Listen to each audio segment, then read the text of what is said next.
तो हेलो दोस्तों, स्वागत है आपका मेरे नए YouTube चैनल में। और मेरा नाम है आलोक और इस चैनल के अंदर हम बात करेंगे हॉरर स्टोरीज के बारे में। और साथ ही में बात करेंगे इस चैनल के अंदर अगर आपके पास भी कोई रियल हॉरर स्टोरी है या कोई ऐसा एक्सपीरियंस है जो आपको सच में हॉन्ट करता हो तो आप हमारे साथ शेयर कर सकते हैं। स्क्रीन पर आपको हमारी ईमेल आईडी नजर आ रही होगी और डिस्क्रिप्शन बॉक्स में भी आपको देखने को मिल जाएगी। और आप इंस्टाग्राम पर भी अपनी स्टोरी शेयर कर सकते हैं। तो अब आते हैं अपनी पहली हॉरर स्टोरी के पास। तो आज की जो स्टोरी है वो काफी डरावनी होने वाली है, जिसे सुनकर आपके रगों में ठंडी लहर दौड़ जाएगी। तो इस वीडियो को पूरा जरूर देखिएगा। वेस्ट बंगाल के कुर्सियोंग टाउन की पहाड़ियों के बीच एक कुर्सियोंग नाम का फॉरेस्ट है। दिन में ये जगह काफी शांत लगती है, हरा भरा जंगल और ठंडी हवा और एक सीधी सी सड़क जो इस फॉरेस्ट के बिल्कुल बीच से गुजरती है। लेकिन जैसे शाम ढलती है तो इस जगह का चेहरा बदलने लगता है। इस जगह के लोग बताते हैं कि ये जो सड़क है जो जंगल के बीच से जाती है उस पर अचानक से रात के समय घना कोहरा छा जाता है, जिसकी वजह से कार की हेडलाइट की मदद से कुछ भी आगे का दिखाई नहीं देता है। और इसी कोहरे के अंदर एक छोटा सा बच्चा अपनी स्कूल यूनिफॉर्म पहने लोगों को दिखाई देता है। ये देखने के लिए लोग अपनी गाड़ी को रोकते हैं तो ये लड़का अचानक से गायब हो जाता है। ना ही कोई आवाज, ना ही कोई फुटस्टेप्स की आवाज, बस अचानक से गायब हो जाता है। यहाँ के लोग ये बोलते हैं कि ये वो लड़का है जिसका कुछ सालों पहले जंगल में कुछ लोगों ने मर्डर कर दिया था और इसकी बॉडी भी किसी को नहीं मिली थी। लोग बताते हैं कि रात के समय इसी बच्चे की आत्मा इस जगह को हॉन्ट करती है। वो जो आत्मा है हालांकि किसी को नुकसान नहीं पहुंचाती है, बट वो लोगों को काफी डरा देती है। इसीलिए लोग यहाँ जाने से पहले कई बार सोचते हैं। और जो भी लोग इस जगह पर जाते हैं वो दिन के उजाले में ही जाते हैं और जैसे ही शाम होती है वहाँ का सारा एरिया खाली हो जाता है। और इसी जंगल के बीच एक पुरानी बिल्डिंग में बच्चों का स्कूल है जिसका नाम विक्टोरिया बॉयज स्कूल है। दिन में तो इस स्कूल में काफी चहल पहल रहती है, बट रात के समय यहाँ पर लोगों ने उस स्कूल में से चौक की घिसने की आवाज आती है, बेंच को खिसकाने की आवाज आती है और कभी कभार बच्चों की हंसने की भी आवाज आती है। तो इस स्कूल के सबसे पहले गार्ड उनके साथ इस जगह पर एक इंसिडेंट होता है। वो बताते हैं कि एक बार रात के 2 बजे प्लेग्राउंड में फुटस्टेप की आवाज आती है, जिसे सुनकर वो गार्ड प्लेग्राउंड की ओर जाते हैं तो उन्हें वहाँ पर कुछ भी दिखाई नहीं देता है, बट उन्हें वहाँ एक चीज मिलती है, वो है फुटस्टेप। अब वो गार्ड उन फुटस्टेप को फॉलो करते करते जंगल की ओर चला जाता है और वो जो फुटस्टेप थे वो अंदर जंगल की ओर जा रहे थे, बट वो जो गार्ड था ना वो वहीं पर ही रुक जाता है। अब उस गार्ड की हिम्मत आगे जाने के लिए नहीं हुई क्योंकि उसने भी वहां की जंगल की कहानियां सुनी है। बट जैसे ही वो गार्ड पीछे मुड़ता है तो जंगल की ओर से एक आवाज आती है, सर आप लेट हो गए।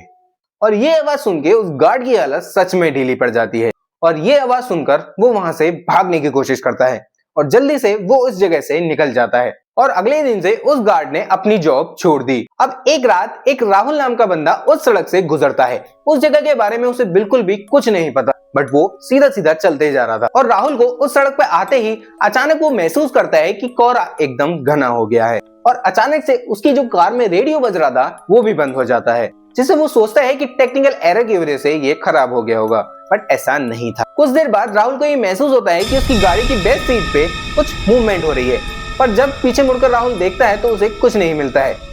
फिर वो आगे ही चलता जाता है और कुछ देर बाद उसके पीछे से एक आवाज आती है, अंकल मेरा घर जंगल में है। अब ऐसा सुन के राहुल काफी डर जाता है।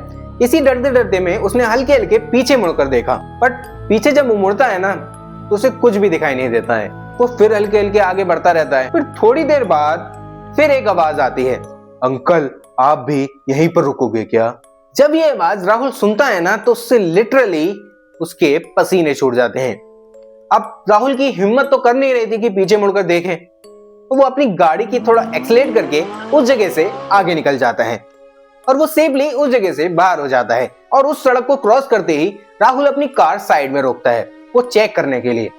अब राहुल साइड में अपनी गाड़ी को रोककर अपनी गाड़ी की लाइट जलाता है और वहां पर चेक करता है कि ये किसकी आवाज थी, पर उसे कुछ नहीं मिलता है सिवाय एक चीज की, और वो था उसके गिलास पर एक हाथ जो काफी लंबा था और उसकी उंगलियां काफी लंबी थी, जिसे देखकर राहुल और भी घबरा जाता है।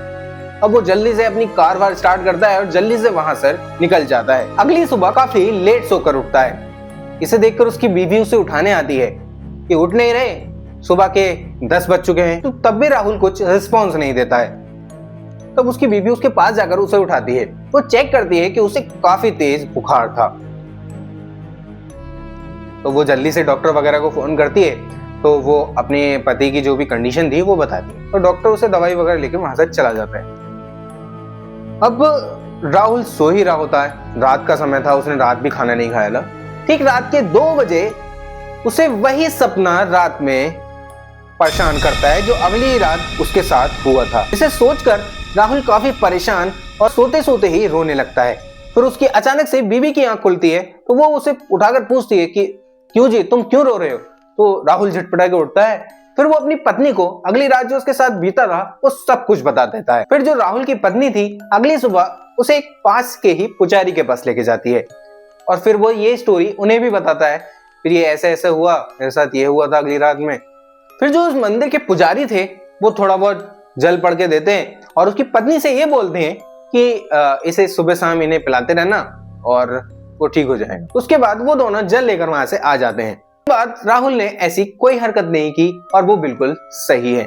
ये जगह दिन के उजाले में जितनी खूबसूरत लगती है, रात में ही उतनी ही रात के समय क्रीपी हो जाती है। तो अगर आप भी डाउ हिल्स घूमने जा रहे हैं तो दिन में ही घूम लेना। तो कैसी लगी ये स्टोरी हमें कमेंट करके जरूर बताना और इस वीडियो को ज्यादा से ज्यादा शेयर करना और चैनल को सब्सक्राइब करना। मिलते हैं आपसे नेक्स्ट वीडियो में। जय श्री राम।